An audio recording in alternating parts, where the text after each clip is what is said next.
Dear colleagues, it is my great honor and pleasure to greet Professor Dr. James Birx, world-known anthropologist and professor of anthropology. Professor Dr. James Birx is a permanent and full professor in European Center for Peace and Development of the University for Peace, established by the United Nations, and distinguished professor in the Faculty of Theology at the University of Belgrade. As an author of over 500 academic publications, Professor Dr. James Birx has been an invited visiting scholar at the University of Cambridge and twice at the Harvard University, as well as at many colleges and universities around the world. Now, I will give the floor to the Professor Dr. Liljana Marapovic. Thank you very much. Thank you very much, Professor Tasevska. I would just like to introduce a few more wonderful facts about our dear Professor H. James Birx. We are privileged to have in our professorial corps here at ECPD of the United Nations University for Peace, the greatest social and cultural anthropologist of our day and age, Professor Birx. Professor Birx is also a professor emeritus of his Canisius University from New York, where he has spent all his active working life. And this was always a basis of his research and his interests. And this is where he returns with publications as well as with this glory and fame, which he has decided to share with us gathered around his lecture today. It is not only a great honor and privilege to have Professor Birx among us, it is also a great source of learning, a permanent source of learning for all of us. His research and his work has always been entirely multidisciplinary and very broad in its outreach. He has published and edited and contributed to some of the most important publications published by the famous publishing house Sage. Let me just mention a few of them, a few of these 500 publications. This is the 5-volume Encyclopedia of Anthropology. These are enormous volumes, A3 size, absolutely perfectly written and edited. Then a 3-volume Encyclopedia of Time, published again by Sage. And we know how prestigious Sage is as a publisher. And also a 2-volume Encyclopedia of Anthropology in the 21st Century, likewise by this leading world publisher in our humanities and social sciences field. Professor Birx's book got the highest achievement prize, and it was really honored and is known throughout the world. He did a lot of research in the Galapagos Islands, also with Berute Galdigas. The study of the behavior of chimpanzees is eternal.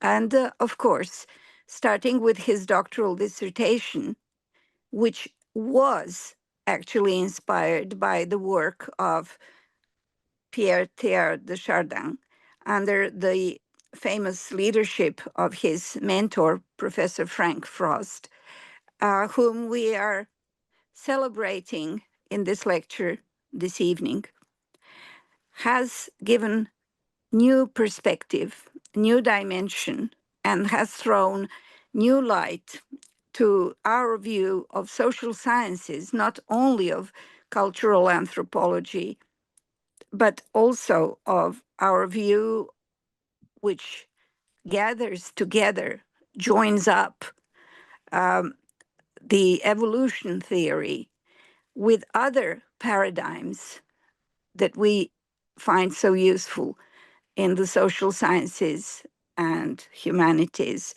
as we know them today. I will not take up any more of your precious time. I will ask Professor H. James Birx to take the floor and deliver this lecture that we have all been looking forward to so much. Professor Birx, the floor is yours.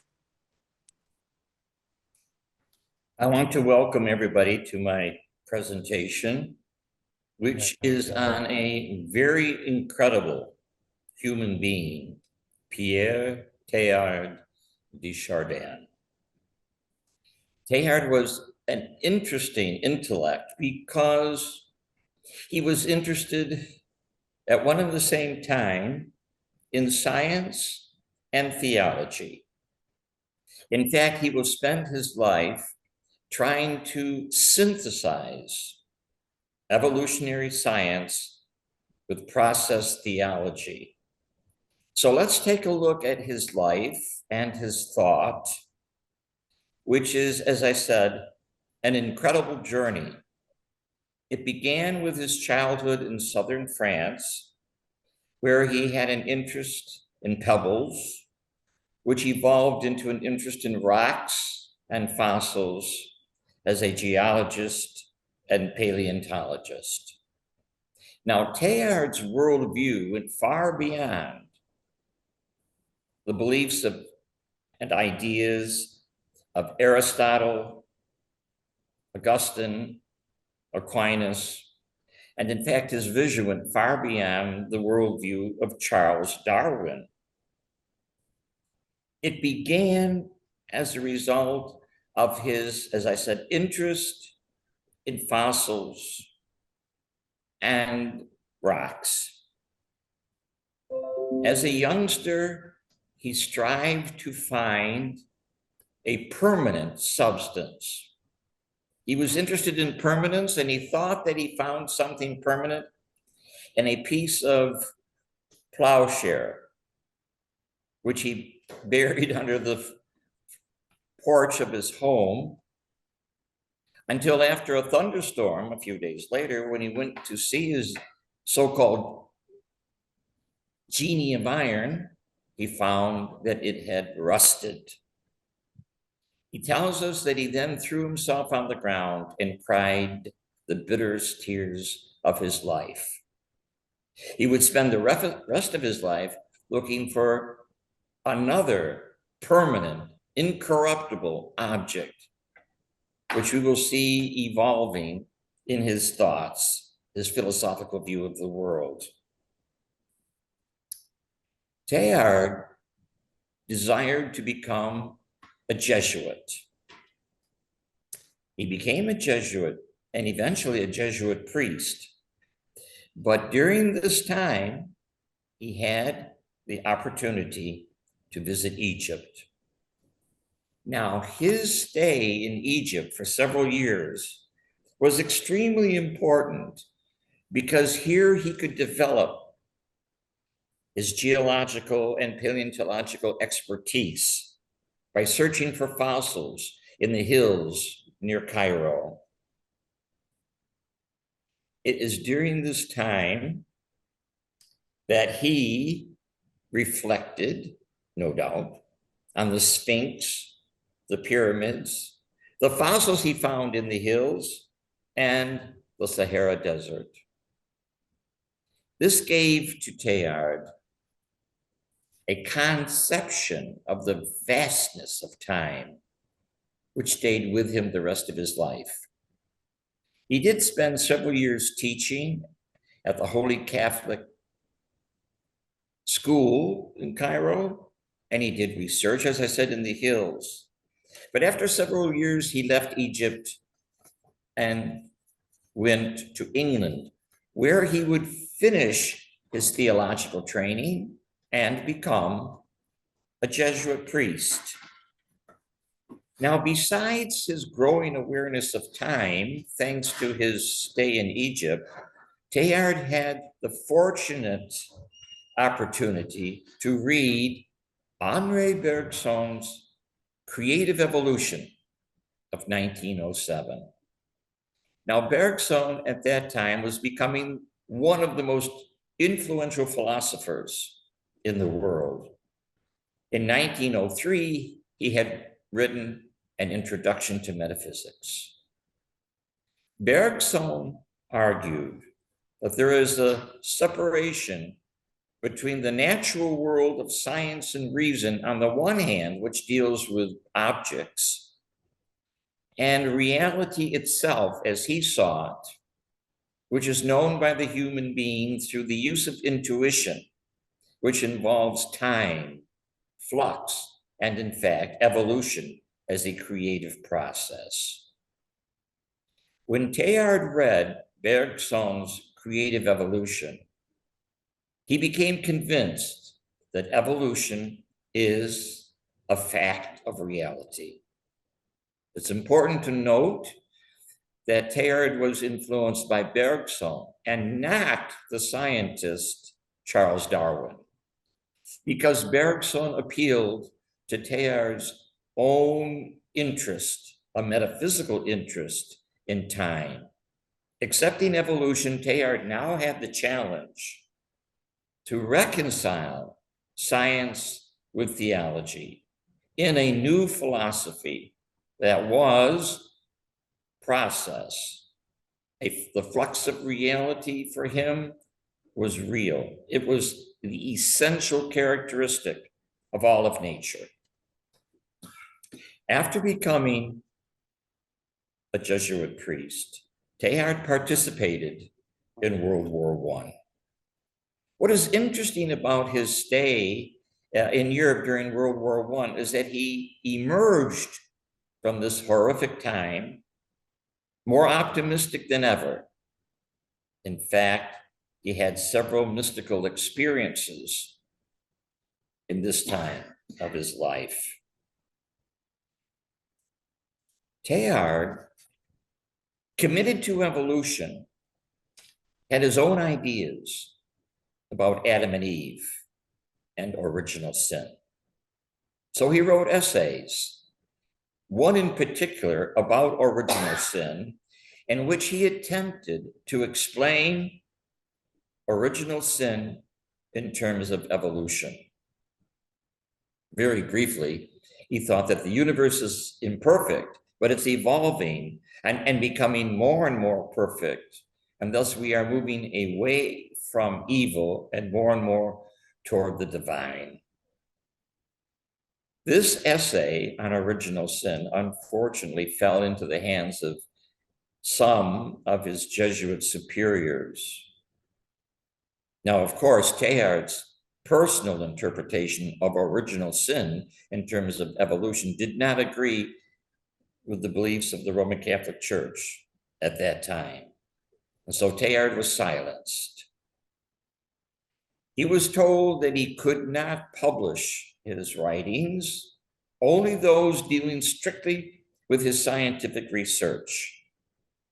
And in fact, he was removed from France and sent to China. Now, here is the irony of ironies in Teilhard's life.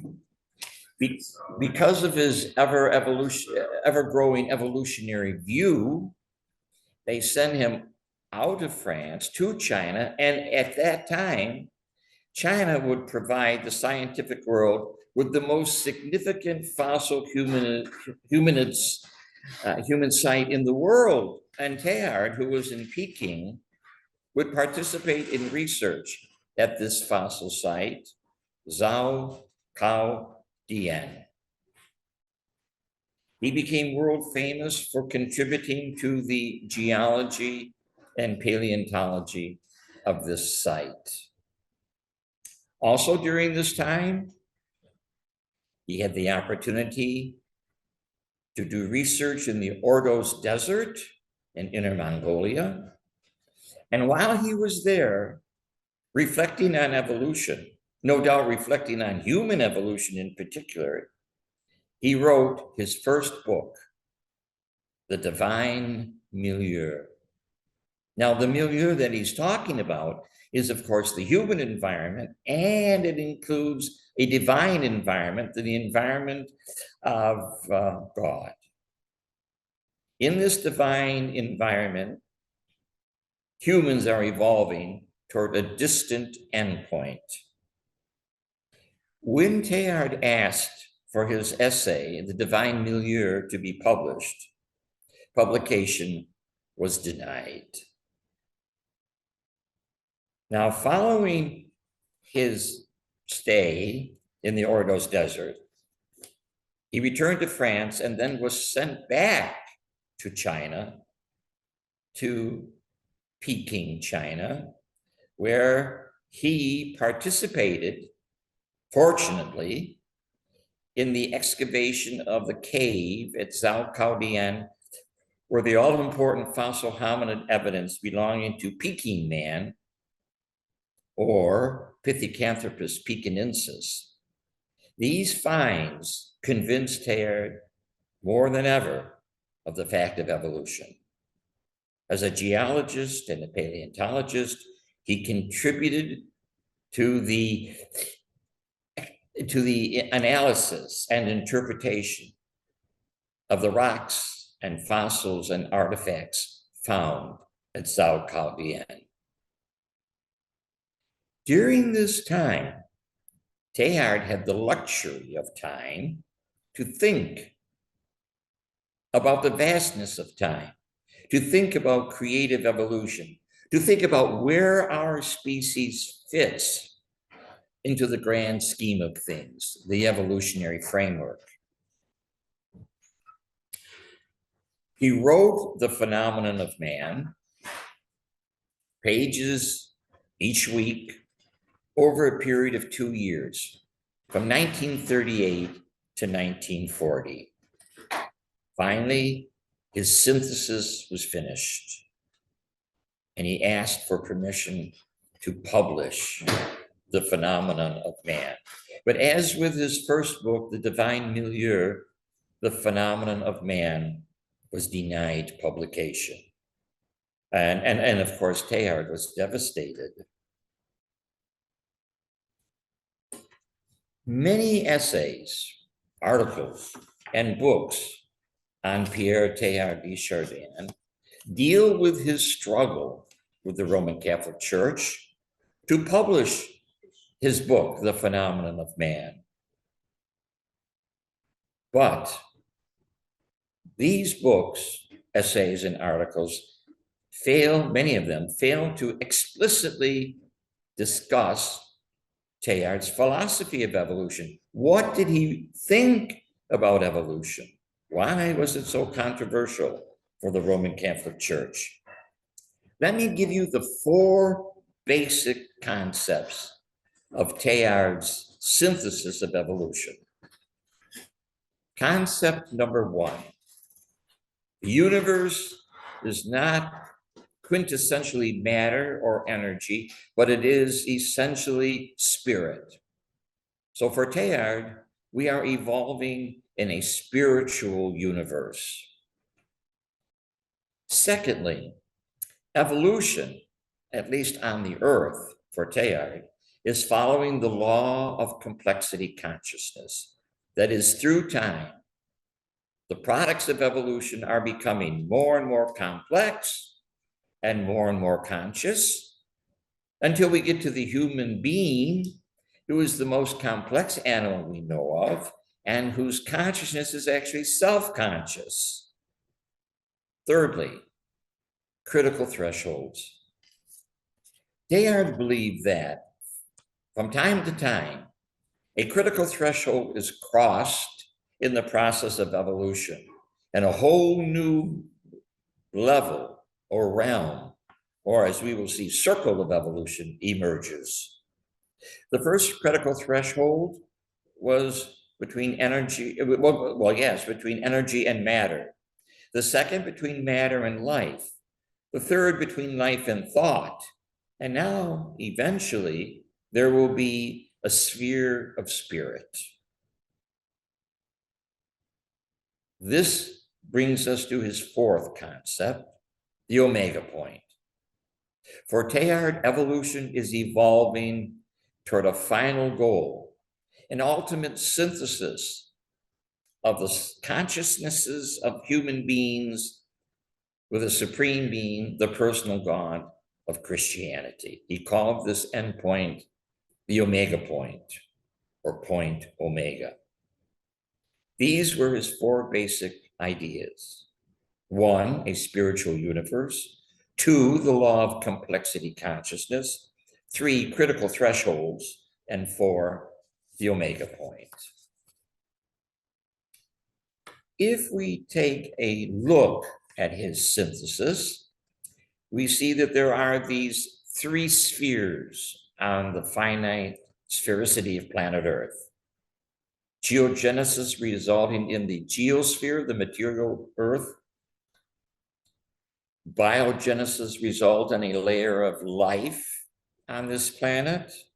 And in the future, the convergence of all immortal souls or centers of consciousness will result in a supreme synthesis of thought or consciousness, which will eventually detach itself from the earth, transcend space and time, and be united with a personal God, the creator, sustainer, and goal of evolution.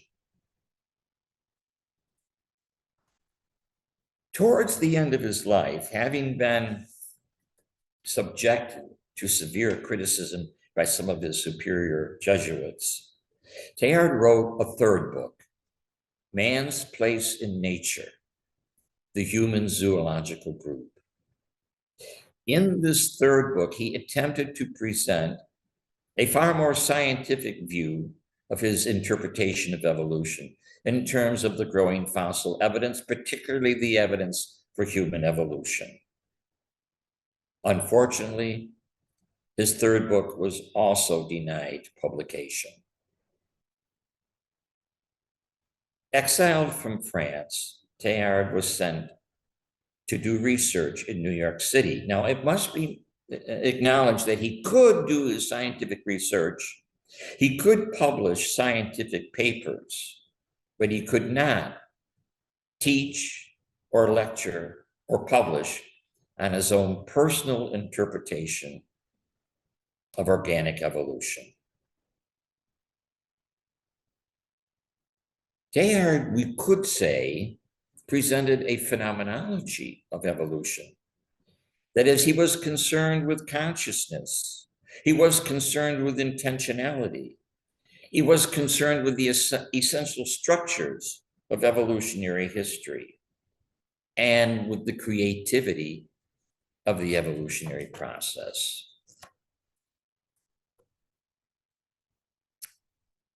Exiled from France, more or less alone in New York City, except for scientific friends and a few personal friends, Teilhard became a broken man. He died on Easter Sunday at 6 p.m. in 1955 and is buried in Hyde Park in the cemetery for the New York City province. Because of his death, the church had no control any longer about his writings. And so his 3 books were published. Numerous letters, essays, and articles were now published, those dealing with his philosophy of evolution. Unfortunately, only 2 years before his death, did Watson and Crick at the University of Cambridge discover the model of the DNA molecule. This would have helped Teilhard in his analysis of evolution, but I doubt it would have changed it very much, because Teilhard was, as I said, committed to the personalization, the spiritualization of evolution in terms of the human species. As he saw it, evolution was from the inorganic through the organic to the superorganic, the human world, and will end with God at the omega point. Now, I'd like to compare Teilhard with two intellectuals, one, Galileo. You could argue that Teilhard is the new Galileo, silenced by the Roman Catholic Church because he discovered not that the earth isn't the center of the universe or that the earth moves around the sun, but he discovered for theology that species move, species evolve, including our own. And like Galileo, Teilhard had been silenced. Now, another intellectual beyond Galileo, who Nietzsche reminds us of, is Friedrich Nietzsche, the German philosopher. Now, Nietzsche claimed that God is dead. He was an atheistic existentialist. Now, Teilhard, of course, would never accept this, but Teilhard was concerned with involving God in his synthesis of evolution. Teilhard wrote that human values will become beyond good and evil, but not beyond good and bad. And Teilhard's values, as I said, are grounded in Roman Catholicism. A modern interpretation of Christianity, which would include the fact of evolution. For Nietzsche, the universe is finite, the universe is spherical, it cycles over and over again in exactly the same way. Nietzsche's colossal idea of the eternal recurrence of the same. Interestingly enough, if this is true, this gives everything that exists, has existed, and will exist immortality. That is, Nietzsche has lived an infinite number of times. Teilhard, for Nietzsche, will live an infinite number of times.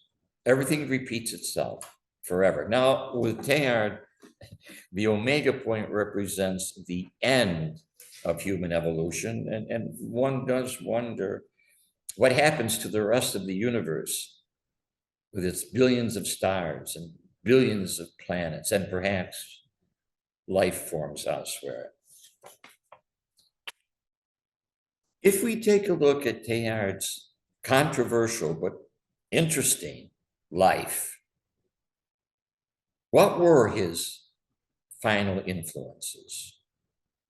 One, the fact of evolution. As a Jesuit priest, Teilhard embraced the factual theory of organic evolution. He never doubted it. Two, he's an example of the value of scientific research, critical inquiry, and open investigations. He recognized the convergence of our species on this planet. In fact, he envisioned the coming of the internet. Information instantaneously circling around the world and shared by all human beings on this planet. And he knew that there would be the need to modernize theology and religion within a comprehensive framework or perspective of evolution. How may someone else interpret human evolution? Well, they could be a scientific naturalist and have a dynamic worldview grounded in secular humanism, anticipating transhumans and posthumans, and something that Teilhard was unaware of, the coming of artificial intelligence. The convergence of nanotechnology and bioengineering to produce a new form of human life. In fact, something perhaps beyond what would be recognizable as human life. One could take a truly cosmic perspective and not limit himself or herself to the planet Earth. One could argue that the end of human evolution has a sidereal destiny, for our descendants could exist on other planets, on other worlds, even beyond our solar system, in fact, possibly beyond our galaxy. There's also the possibility that our species in the future could become extinct. Now, Teilhard must have been aware of extinction throughout organic evolution, but he never considered the possibility that our species would leave the earth or that our species would become extinct. Again, probably for theological reasons, he remained optimistic. We here today celebrate the 70th anniversary of his death, realizing that he is a very important thinker in terms of representing and contributing to an engaging interpretation of evolution, whether one accepts it in part or in whole. We do not forget the Jesuit priest and scientist Pierre Teilhard de Chardin on this, the 70th anniversary of his passing. In conclusion, I want to thank 4 individuals who have been very instrumental in the progress of my intellectual development. Marvin Farber, Liliana Markovic, Frank Frost, and my friend Branko Milicevic. I thank all 4 of them. I'm eternally grateful to each of them for helping me on my own journey, my own evolutionary journey. Thank you. Thank you so much, Professor Birx, for this magnificent lecture and for this so insightful analysis of the great scientist and the great Jesuit who marked the scientific thought of the 20th and, of course, of our centuries. I would like to say that we have learned a great deal and that we, helped by your research and by your insight, have become aware of this specific angle through which Pierre Teilhard de Chardin has viewed the evolution of human race, of human brain, of human beliefs, of this particular blend of science and the wider worldview, because that's what his theological background actually added to his life, even though it was an unsurmountable stone in his lifetime. It still helped him become an original thinker and a most unique scientist.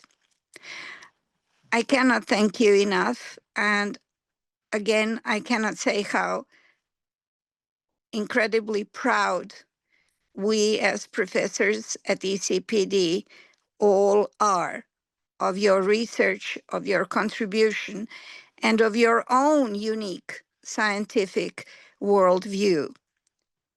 We were blessed this evening by the presence of Professor Frank Frost, Professor Gnart, and many other distinguished professors, Professor Ziesel, and many other distinguished thinkers and our students, many people online.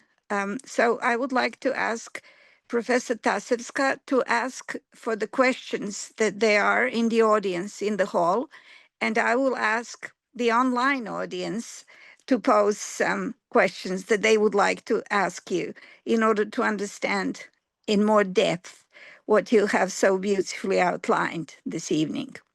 So Professor Tasevska, please ask the audience in the hall to ask questions first. Are there any questions in the ceremonial hall audience? This is a question. What is the significance of the discovery of the packing man for the development of science? Well, the discovery of Peking man was extremely significant at that time in the 1920s and 1930s. It was the most important fossil hominid site in the world. And it yielded many fossil bones of Homo erectus. It yielded many stone implements of Homo erectus dating back 200 or 300,000 years. Now, of course, this was before human fossil sites were found in Africa. It was extremely important, and it still is, and research is still going on at Zalcaldian, and there is a museum about Peking man or Homo erectus or Pithecanthropus pekinensis there today. And Teilhard was very instrumental in discovering and interpreting much of the evidence, in popularizing the evidence. And as I said, it convinced Teilhard more than ever that human evolution is a fact of the natural world, that humans have evolved as a part of organic evolution on planet Earth. So I hope I've answered your question, because Teilhard was directly involved at this site, and this site at that time was the most important fossil hominid site in the world. And Teilhard was directly associated with it for many years while he lived in, at that time, Peking, China. Thank you very much, Professor Birx. There is another question from here. Why were Pierre Teilhard de Chardin's principal findings so unacceptable to the Jesuit order, and because of that published only posthumously? What was that last part? Why what? And because of that, I can repeat all the question? No, just the last part. And because of that, because of this unacceptance, because of that, published only posthumously. Oh, well, because many of his Jesuit superiors objected to and were probably embarrassed by Teilhard introducing the fact of evolution into theology. They didn't know how to handle it. I mean, how do you handle Adam and Eve? How do you handle original sin if you're committed to evolution? And Teilhard tried to incorporate original sin into Roman Catholicism in terms of the evolution of our species. Now, he was objected to by his superiors. He wasn't allowed to publish his books and his philosophical and theological essays because this was embarrassing to them. They had no way of incorporating human evolution into their theology. It just hadn't been done. And this is where Teilhard was unique. But as a scientist, he knew that organic evolution is a fact. And somehow, Roman Catholicism, its basic beliefs, had to be incorporated into this evolutionary framework. And he did the best he could at that time to incorporate the factual theory of organic evolution into Roman Catholicism. Now, he even went beyond Roman Catholicism in anticipating what he called a meta-Christianity, a worldwide Christianity above and beyond traditional beliefs that could incorporate evolution into understanding and appreciating the significance of our species now and in the future. So it was a challenge to Roman Catholicism, and he suffered because they could not accept the possibility of the fact of human evolution in terms of their traditional Roman Catholic beliefs. This is why he was so extraordinary, why he was so unique, and why he suffered for his creative and critical thought in terms of evolution and theology. In fact, he knew that for the church, the Roman Catholic Church, to remain modern, it must somehow align itself with science, and in this sense, in this term, in this way, the evolution theory. Well, thank you very much. That was all from the audience here. All right. Then may I ask to be permitted to ask the online audience if they have any questions to pose to Professor Birx, please. Professor Markovich, do you have a question? Yes, I do. I was just modest and I wanted to give the floor to other people first, but I can pose my question first. Thanks. And still ask the online audience to think of their questions, because this was a very thought-provoking lecture, and a very deeply significant for all of us as human beings and as scientists, and of course also as mostly believing men and women. If you allow me, I will pose my question. I really want to know a bit more about the time of Pierre Teilhard de Chardin, who was evidently not only a Jesuit, a devout Jesuit priest, but who was also a great French patriot, who went and fought for his country proudly in the 4 long years of the First World War, who suffered a lot of pain on the battlefield because he lost his brothers and saw many, many, many people dying around him. As the Psalm 91 would say, and you can see the people die next to you, 1,000 people die next to you, and you can see 10,000 people die by your right hand side. He actually lived these words of the Psalm of the Bible, and he was saved by the Lord. He came back without any physical injuries, though his psyche, his soul was deeply affected by his experience of the First World War. We know from the point of view of the Silk Road studies how very important the Jesuit priests were in the east of Asia, in the cultural transfers. Let us just think of another grand Jesuit, Matteo Ricci, who was so important in China, not only at his day and age, but also as a maker of the first Chinese language dictionary. The Jesuits did the same in Korea and in Japan. And even now, one of the most high quality universities in Japan is a Jesuit university, the Sophia University in Tokyo, Jochi Daigaku. The Jesuit priests were so full of knowledge, so knowledgeable, and always having such a multidisciplinary view that it seems to be such a pity that the greatest of them in the 20th century, Pierre Teilhard de Chardin, who actually made a fantastic step up in going into a new paradigm, which should have been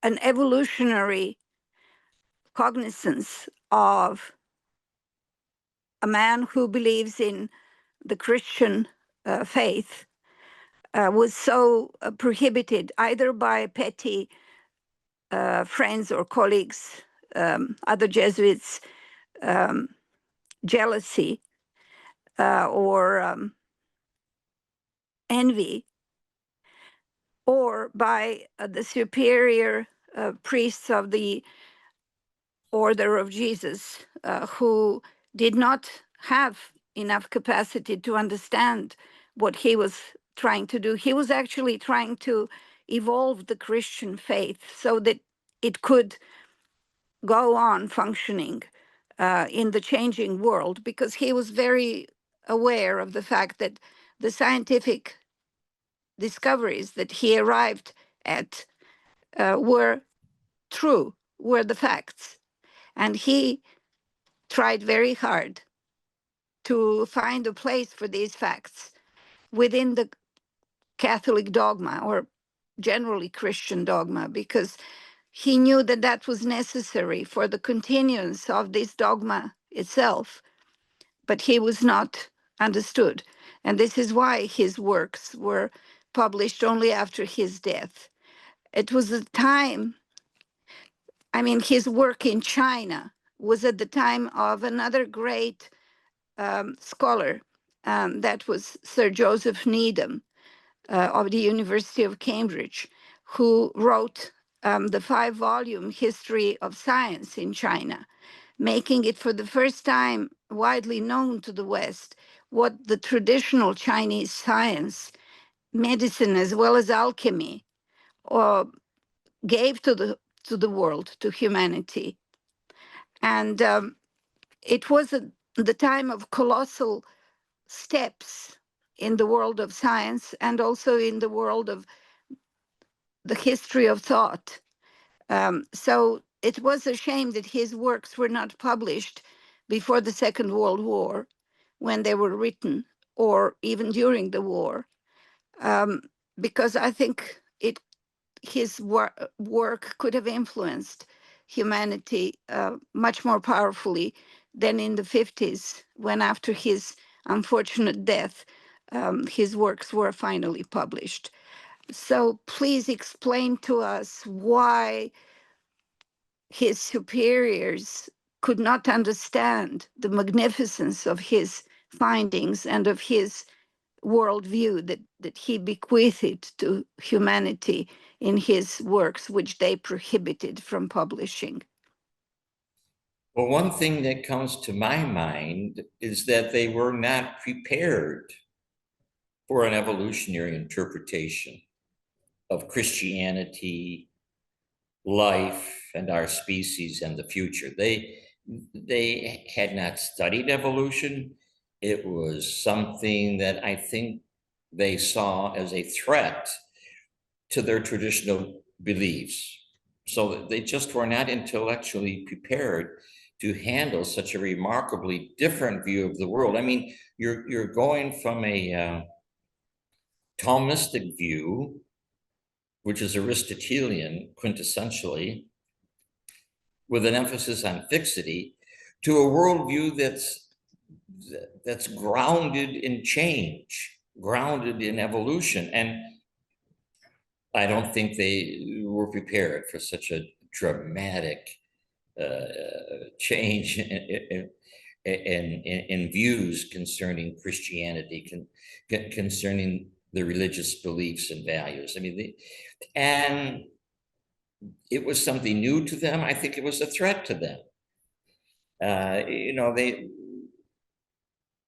How would they incorporate Teilhard into their traditional views unless they embraced his evolutionary framework, which of course they were not intellectually prepared to do? So there were some Jesuits who did not object to the publication, but his superiors did object, and so they weren't published. Now, it's a sad commentary on his superiors, some of them, that they did not give him the opportunity to express himself in print. It's also unfortunate that Teilhard didn't have the opportunity to answer critics who read his printed works. I mean, he was not able to answer religious thinkers or scientific critics. And he was, as I said, more or less at the end of his life alone. And he never saw his books published. And so this as an author, I know how disturbing and how sad it would be, and really devastating it would be not to have your life work presented in books unpublished. I mean, we can only imagine how it bothered him at the end of his life in New York City to realize that he would die without his books being read by anybody else. A very sad situation for him. Thank you very much. I do understand. And this made us all so impoverished, because if he were alive at the time of the publication of his key works, he could have explained his paradigm in a much more persuasive and clearer way to the humanity, to the whole intellectual community of the world, and could have made things change much more rapidly, and contributed a lot to the development of science and human thought. It's to Sir Julian S. Huxley's credit, a great evolutionary biologist during that time, one of the founders of the so-called synthetic theory of organic evolution, which incorporated natural selection and genetic variations with population studies, that he wrote the introduction to the English translation of the phenomenon of man, which gave it quite an aspect of prestige, that Huxley would introduce Teilhard's work. But of course, Teilhard had passed away, and he was never to appreciate the publication of the phenomenon of man or Julian Huxley's kind thoughts about the work. So it's an all-around sad situation for the Jesuit priest, Pierre Teilhard de Chardin, who we honor today. I think whether one accepts Teilhard in part or in whole, or just rejects him, one will benefit in some way from reading the phenomenon of man. How he was so creative, and how he foreshadowed the internet, how he recognized the convergence of our species, how he saw coming out of the human diversity, which he experienced in Egypt, an emerging unity. So these are all great insights on his part, but they went beyond most of his contemporaries. No, one remembers Giordano Bruno, who argued for an infinite number of stars and planets and intelligent beings on other worlds. And he was tortured and burned alive at the stake because it didn't agree with the Aristotelian or the Roman Catholic view of things. So people have literally been intellectually and in some cases physically and mentally destroyed by a myopic view of things. But these thinkers like Bruno and Galileo and Teilhard and many others are to be commended for their open inquiry and going and having their critical thought expand our view of our species and of the world, despite and not be just grounded in a narrowly conceived past philosophy of things. So I mean, so Teilhard belongs with Bruno and Galileo and many others. You could say even Nietzsche himself, who tried to expand the human conception of the world, life, and our species. Indeed.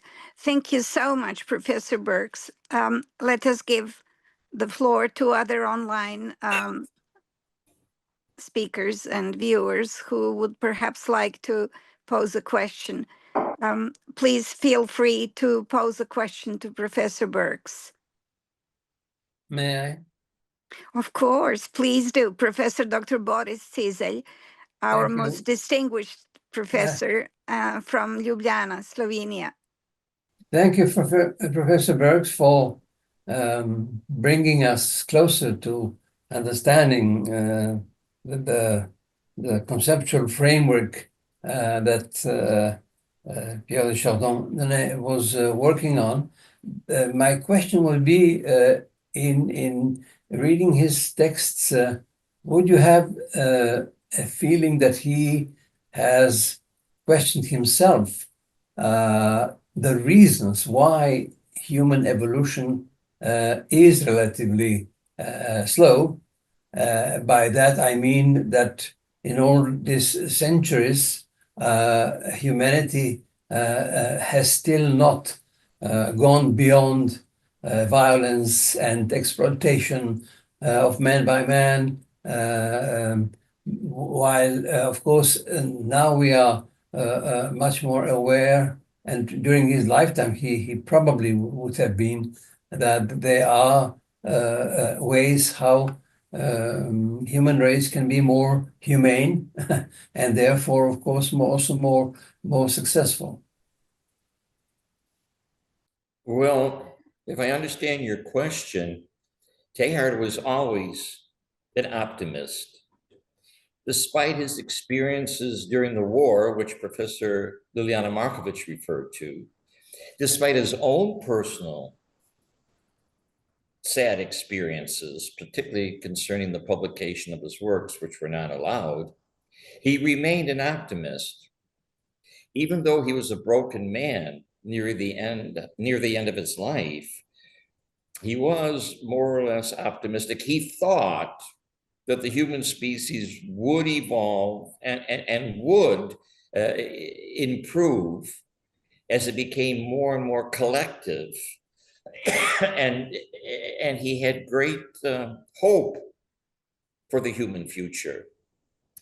So he was not discouraged by the wars. He was not discouraged by the evil in the world. In fact, he thought that through time, evil will diminish, and this divine milieu that he spoke of will increase until it reaches this omega point, which would be the ultimate end of the evolution of consciousness in this divine center, which includes all human beings, their immortal souls, with a personal, loving, creative God. So he remained an optimist, and he was determined to remain optimistic because he thought that if he gave in to his critics, that it would damage his philosophical view. He wanted to be optimistic because he believed that that is the only course that our species can take if it is to survive and reach this divine goal as he saw it. So despite his own personal struggles, he remained optimistic in order to, you might say, personally verify his positive view of human evolution, not only for now, but for the future.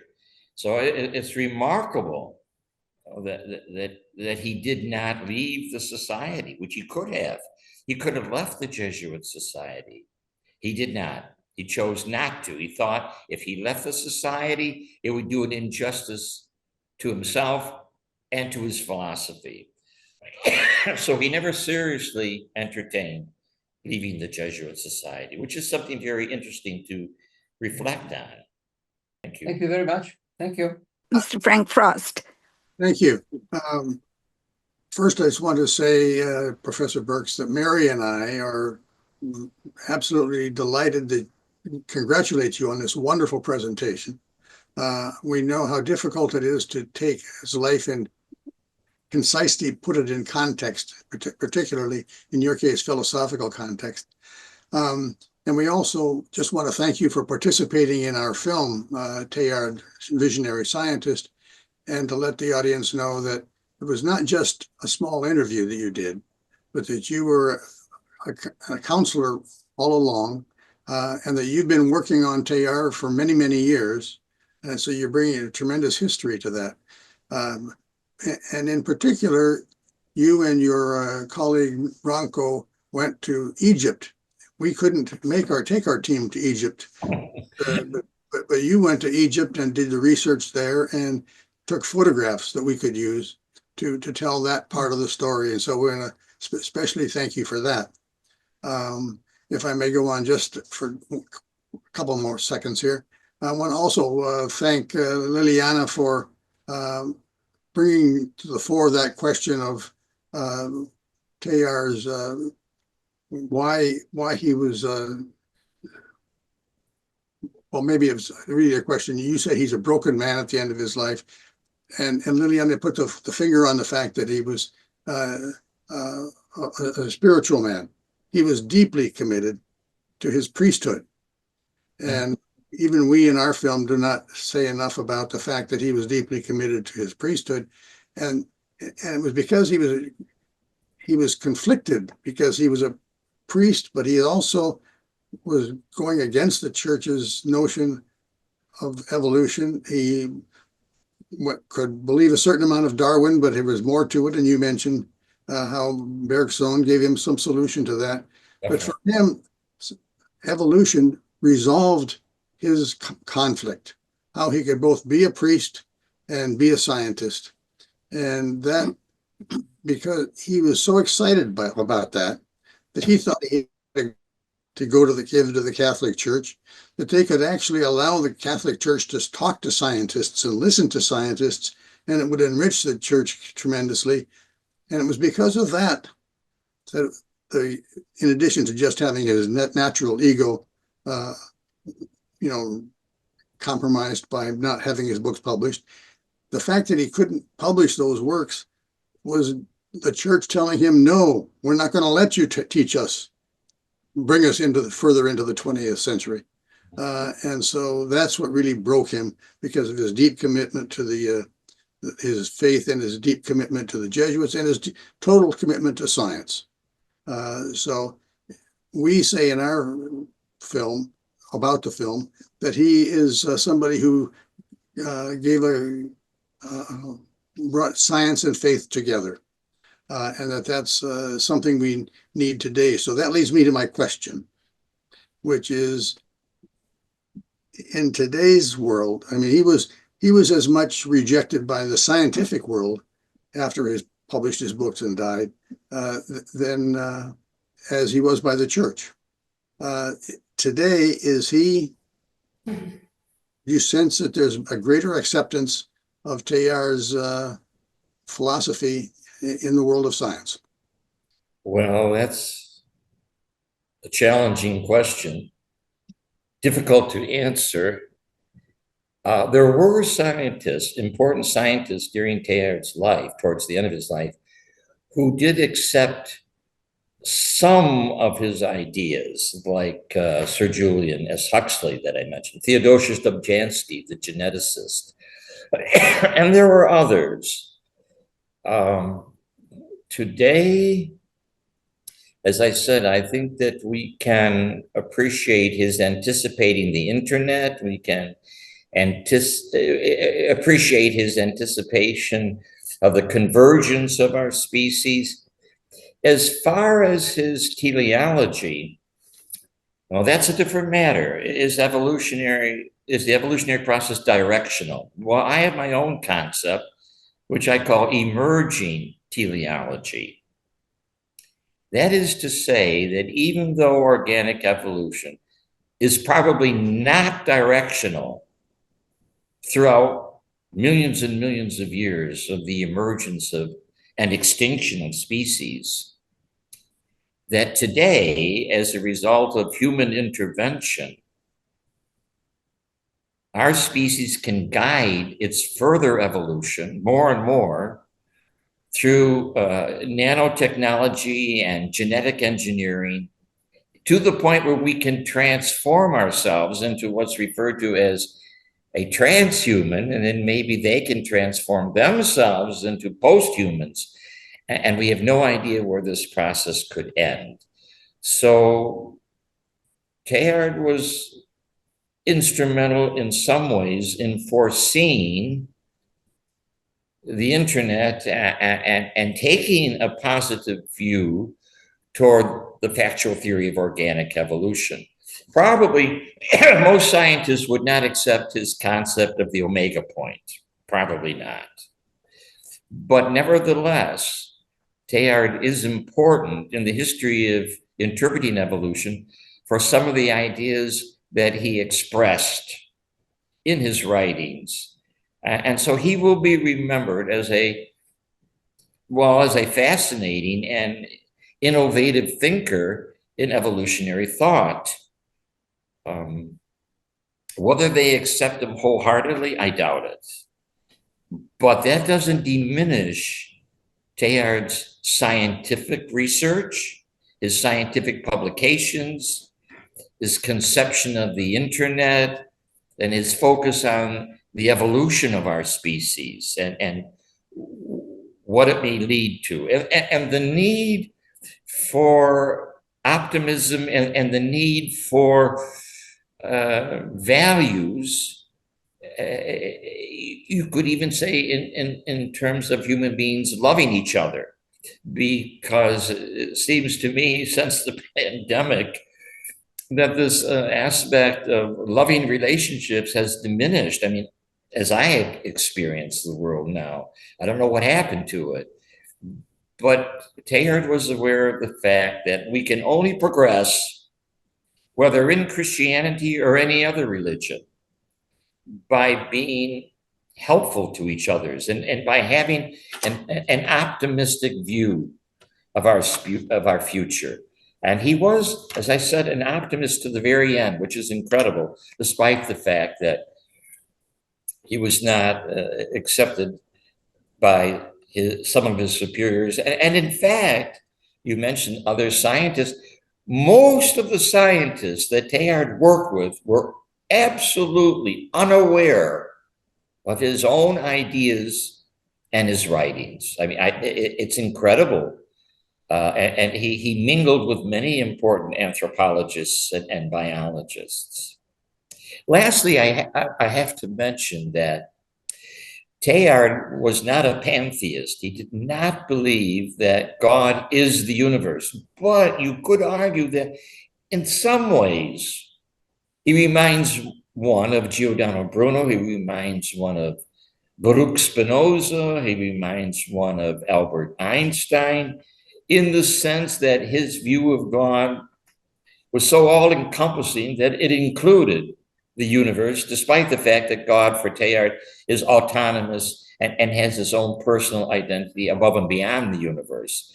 But he belongs in that tradition of quasi-pantheistic thinkers or panentheistic thinkers, that God and the universe are interrelated in this evolutionary process. A very interesting view of things that one can ponder when one has the time to.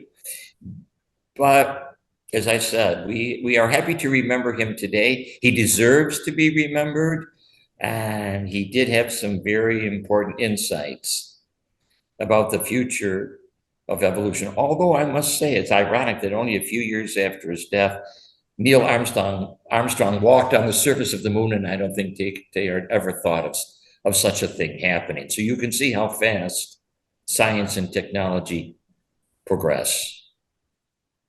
Thank you. Thank you so much, Professor Birx, for your excellent, wonderful, inspiring answer. And thank you so much, Professor Frank Frost and Madame Mary, for this great question and this great view, and also this unsurpassable 2-hour documentary, very, very spirited and full of knowledge and great angles of insight about Pierre Teilhard de Chardin. Let me encourage everyone who ever watches this Zoom production that they see Teilhard, visionary scientist, produced by Frank Frost and Mary Frost. It's an outstanding introduction. It's 2 hours long, but it literally flies by. Yes. I was so impressed, among other things, with the beautiful cinematography and the wonderful historic clips from the world wars. It's just incredible. You actually live Teilhard's life in this documentary, and I hope eventually it gets the honors and awards that it richly deserves for presenting Teilhard's life in this incredible film. Thank you very much. I'd like to honor my editor, Bob Kenner, on the left, who is largely responsible for this film, because the editing is an incredibly important part of the effect that you described. As a practical matter, I will send to you, Liliana and James, a link that will allow anybody, even internationally, to directly stream the film, so that anybody who's interested can watch it. Thank you so much. This will be a wonderful opportunity to deepen our understanding of Pierre's worldview, which I think is so precious for us to understand. Thank you so much again, Professor Frost, Madame Mary, and Professor Kenner, and all other people who contributed with their patient work and inspired insights to the beauty and the perfection of your film, of this great achievement. And I would like to thank our assistant, Mr. Branko Milicevic, for his beautiful photographs, which he took with so much love and dedication, that contributed to some lovely scenes in this great film, which we will enjoy, which I enjoyed, and which we will all enjoy thanks to your generosity from now onwards. This is certainly a landmark, and I somehow believe that Pierre Teilhard de Chardin's time is coming, because we need to find solutions. Even if we don't accept his worldview, we will come to our own worldview, which will somehow harmonize the church dogma, the teaching of Christianity, and the advancement of science, which is galloping at the moment. I mean, now we have artificial intelligence, which is sort of coming in full force and at great speed. So we need to adapt, otherwise we will become extinct as a species. Thank you so much. Excuse me, are there any more questions from the online audience, please? Yeah, this is Bob Canner, the editor of the film. Oh, hello, thank you. Please go ahead. Thank you, Professor Birx, for your participation. The camera loved you, so you did great. In the first iteration of the film, which was about 3.5 hours, we had the Scopes monkey trial. And I'm curious if Teilhard even ever knew, because of the communications of the day, if he even knew about it and what you think he might have thought about it. I have no idea if he knew about the so-called Scopes monkey trial. I think he would have been appalled, to say the least, because for him, there was no question of the fact of evolution. It's a matter of interpretation from evolutionist to evolutionist. But to have the creationists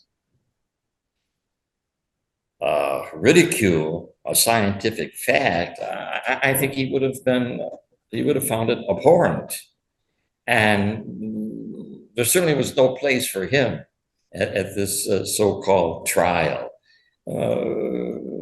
because he was all for convergence, the convergence of humanity, the convergence of science and theology, the convergence of facts and concepts, the convergence of values on a worldwide scale.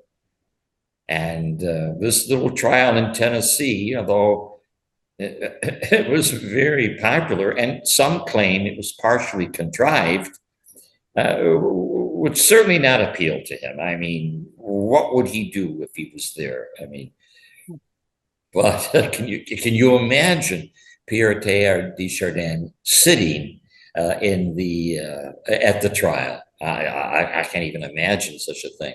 But it is a part of intellectual history concerning the acceptance of or rejection of evolution, and we can't ignore, but we can see how dangerous a little knowledge can be. I mean, those people against evolution couldn't pass a kindergarten question on evolution. You know, it's just amazing how people will believe what they want to believe and ignore overwhelming empirical evidence. This must have occurred to Teilhard many times, that there's this overwhelming evidence. It grows exponentially every year, and yet people choose to absolutely ignore it. So it's just incredible.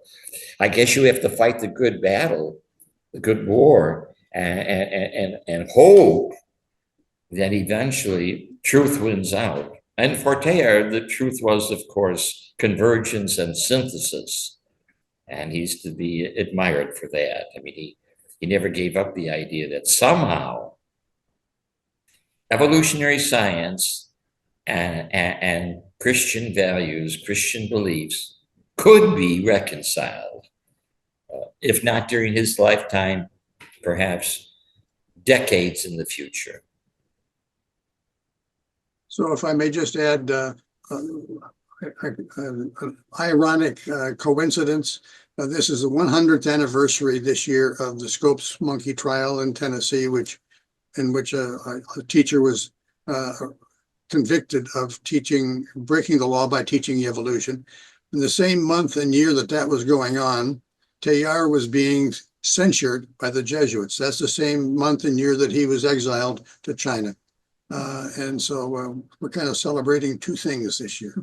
Well, I think we're celebrating one thing more than the other.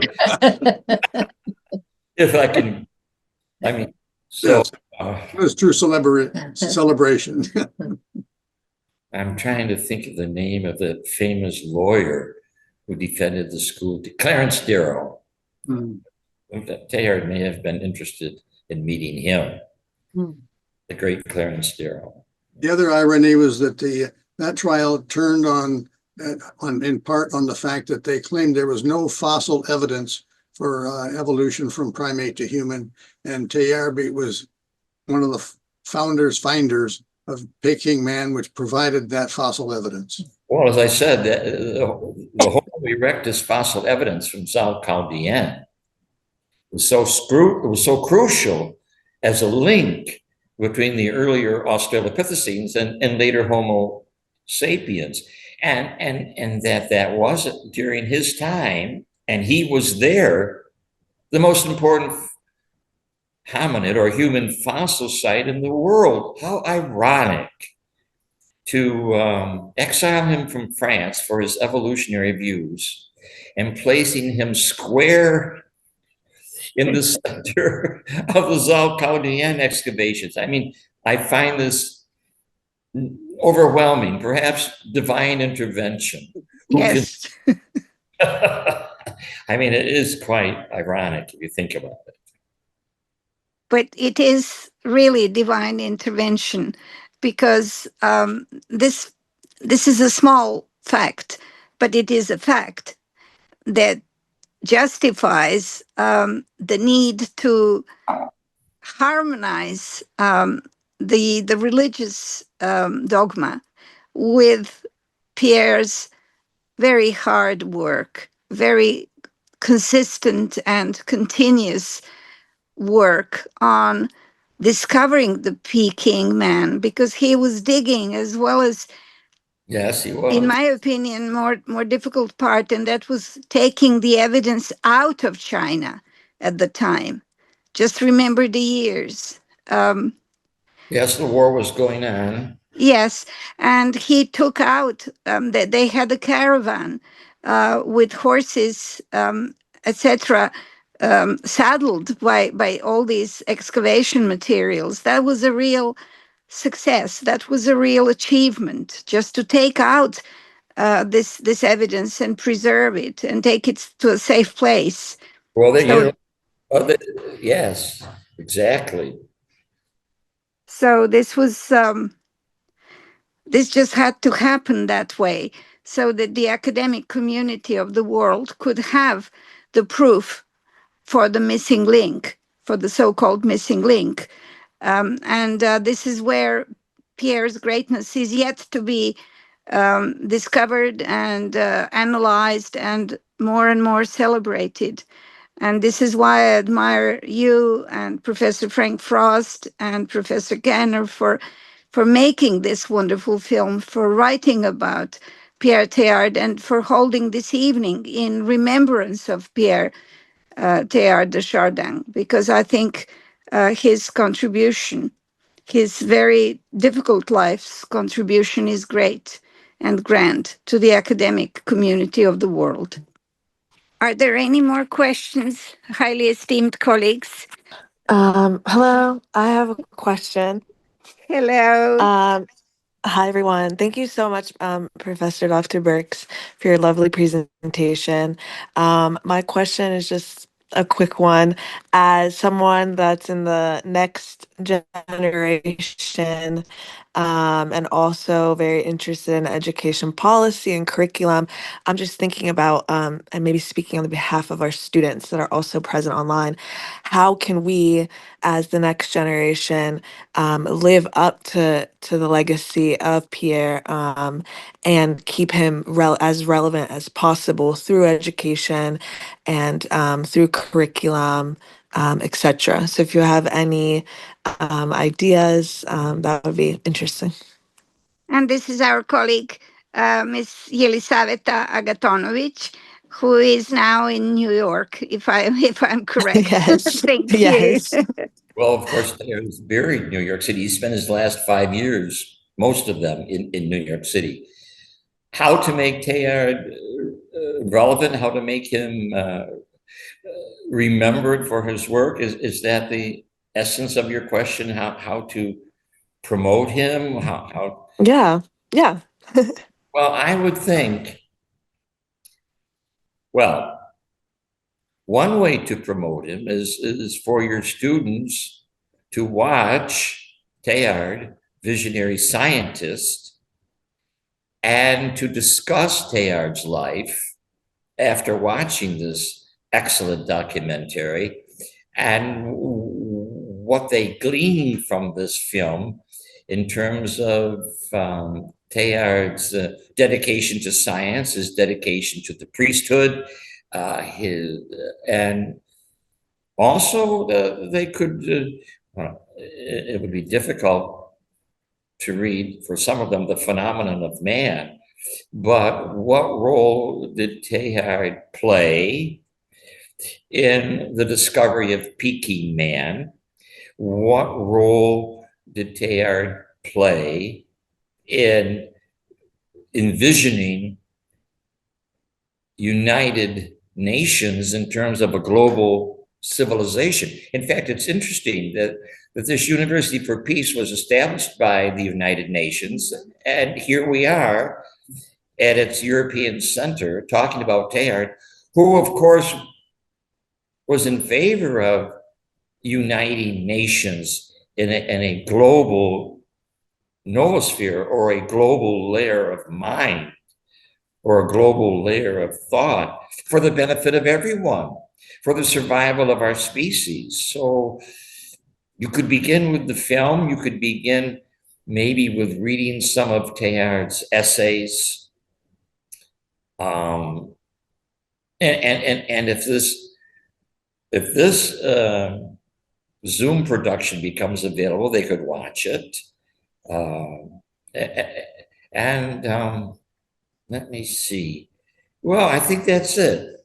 The film, his writings, and what do they think were Teilhard's lasting contributions? I mentioned some of them to the further evolution of our species, like the fact of evolution, of the coming of the internet, which is with us now, although Teilhard didn't anticipate the coming of artificial intelligence.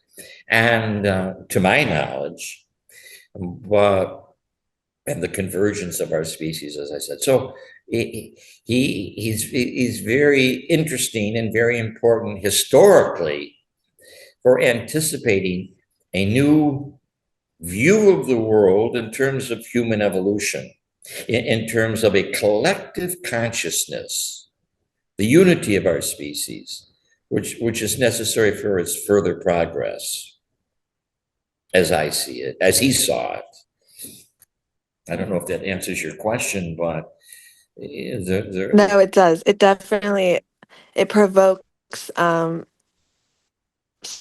discussion. some ideas about kind of like lesson planning and yeah, like making it, including that in kind of the humanities. I think it's a part of education that I missed, like this part.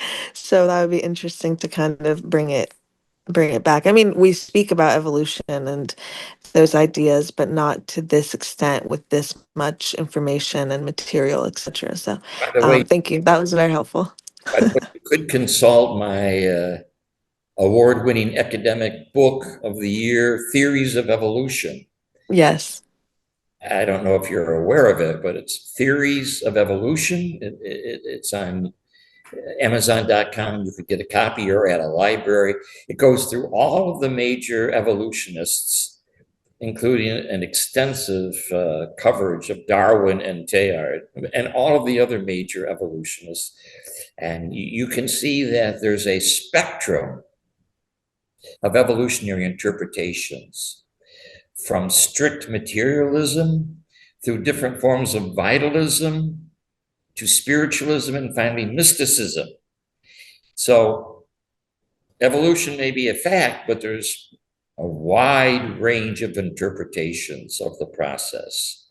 And Theories of Evolution focuses on it. A later version of Theories of Evolution is called Interpreting Evolution. It's basically the same, but it's a later book, and you can consult these two books for different interpretations. And compare and contrast them, like comparing and contrasting Darwin with Teilhard, or Teilhard with Nietzsche, as I did very briefly. It's very interesting to compare and contrast Pierre Teilhard de Chardin with Friedrich Nietzsche. You can see how far apart they are, but they both present a theory of evolution or an interpretation of evolution. Thank you for your question, and thank you all of you for your questions. Yes, thank you so much for Professor Birx for answering all of these very, very challenging questions and thought-inspiring questions by your great answers. If there are no further questions, may I ask Professor Milica Tasevska to close this session? Let me just say in the end how grateful we all are to Professor Dr. H. James Birx for his wonderful contribution to our academic community this evening. And let me thank you all online and on site for participating. On behalf of our Executive Director, Academician, Professor Dr. Negoslav Ostojic, who is the head of ECPD of the University for Peace established by the United Nations. We were very privileged, let me say again, to have this lecture this evening. Thank you. And Professor Tasevska, the floor is yours, please. Thank you very much. Dear professors, dear colleagues, I'm very great, dear Professor Birx. I'm very grateful to be present this evening with us and to share and to hear every time something new big and important from my dear Professor Birx. I know from 15 years. I hope that we will see very soon. And one big thank you for following this lecture from Professor James Birx. Thank you. Good night, everybody.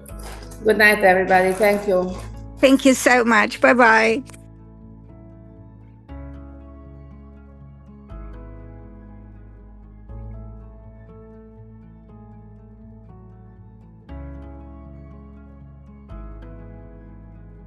For more information about Teilhard and his vision, visit teilhardproject.com.